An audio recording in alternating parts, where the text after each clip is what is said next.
কোটা সংস্কারের দাবিতে সকাল 10:30টার দিকে ঢাকা আরিচা মহাসড়ক অবরোধ করে জাহাঙ্গীরনগর বিশ্ববিদ্যালয়ের শিক্ষার্থীরা। এতে কয়েক কিলোমিটার জুড়ে সৃষ্টি হয় তীব্র যানজট। আন্দোলনকারীরা বলছেন, কোটা প্রথার যৌক্তিক সংস্কারে চূড়ান্ত সিদ্ধান্ত না আসা পর্যন্ত আন্দোলন চলবে। সরকারি সকল চাকরিতে বৈষম্যমূলক এবং অযৌক্তিক অন্যায্য যত সব কোটা আছে সেগুলোকে সংস্কার করতে হবে। সবাই আটকে আছে, সবার কষ্ট। এই ধরনের আন্দোলন হবে, হয়তো যেটা জরুরি আছে সেটা হবে, কিন্তু সেটা একটা শৃঙ্খলাবদ্ধভাবে হওয়া উচিত। এই যে বুধবার সকাল 11টার দিকে দেওয়ানহাটে রেলপথ অবরোধ করে চট্টগ্রাম বিশ্ববিদ্যালয়ের শিক্ষার্থীরা। এতে বন্ধ হয়ে যায় চট্টগ্রাম থেকে ঢাকা ও সিলেট রুটে ট্রেন চলাচল।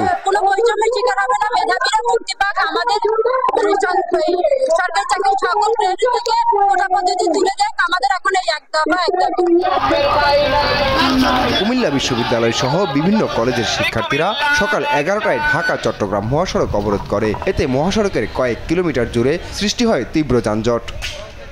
আন্দোলনের জন্য আটকানো রাখা হয়েছে। আমরা মালপত্র নিয়ে যাইতেছিলাম, আন্দোলনের জন্য যাইতে পারতেছি না। আমার গাড়ি হচ্ছে জরুরি সেবার গাড়ি, জরুরি কৃষি পণ্য সরবরাহ। আমি আটকে গেছি, আমি প্রায় তিনটা জেলার মাল দিব। ময়মনসিংহের কৃষি বিশ্ববিদ্যালয় এলাকায় ঢাকা ময়মনসিংহ রেলপথ অবরোধ করে আন্দোলনকারীরা। এ সময় জামালপুরগামী তিস্তা এক্সপ্রেস ট্রেন আটকে কোটা বিরোধী বিভিন্ন স্লোগান দেয় তারা। আমরা আসলে পড়াশোনা করতেছি কিসের জন্য? চাকরির জন্য।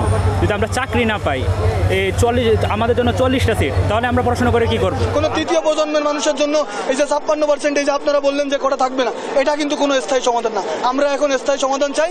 আমরা আপিল বিভাগ, হাইকোর্টের কোনো টালবাহানা মানি না। এবং সকালে একই দাবিতে রাজশাহী বিশ্ববিদ্যালয়ের প্রধান ফটকে অবস্থান নেয় শিক্ষার্থীরা। এ সময় রাজশাহী ঢাকা মহাসড়ক অবরোধ করে কোটা সংস্কারের বিভিন্ন স্লোগান দেয় তারা। যতদিন পর্যন্ত আমাদের দাবি আদায় না হবে ততদিন পর্যন্ত আমরা আমাদের আন্দোলন চালিয়ে যাব। আর আমাদের এখন এক দফা এক দাবি, সেটা হচ্ছে কোটার সংস্কার, এটা পার্মানেন্ট সলিউশন, যাতে আমাদের পরবর্তী প্রজন্মের যারা তাদেরকেও যাতে আন্দোলনে না আসতে হয়।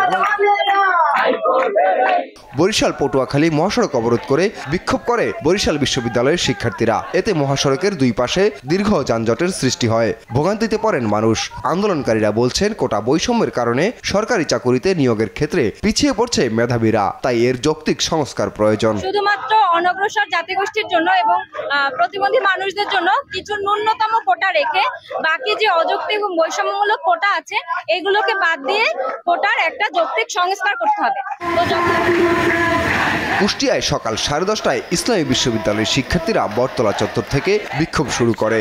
এরপর অবস্থান নেয় কুষ্টিয়া খুলনা মহাসড়কে। ঘোষণা দেন দাবি আদায় না হওয়া পর্যন্ত আন্দোলন চালিয়ে যাওয়ার। এমন কিছু গোষ্ঠী যাদের কোটার প্রয়োজন নেই, তারা যদি কোটার অন্তর্ভুক্ত হয় সেক্ষেত্রে বৈষম্যের সৃষ্টি হয়। আপন Apu, news desk, best TV.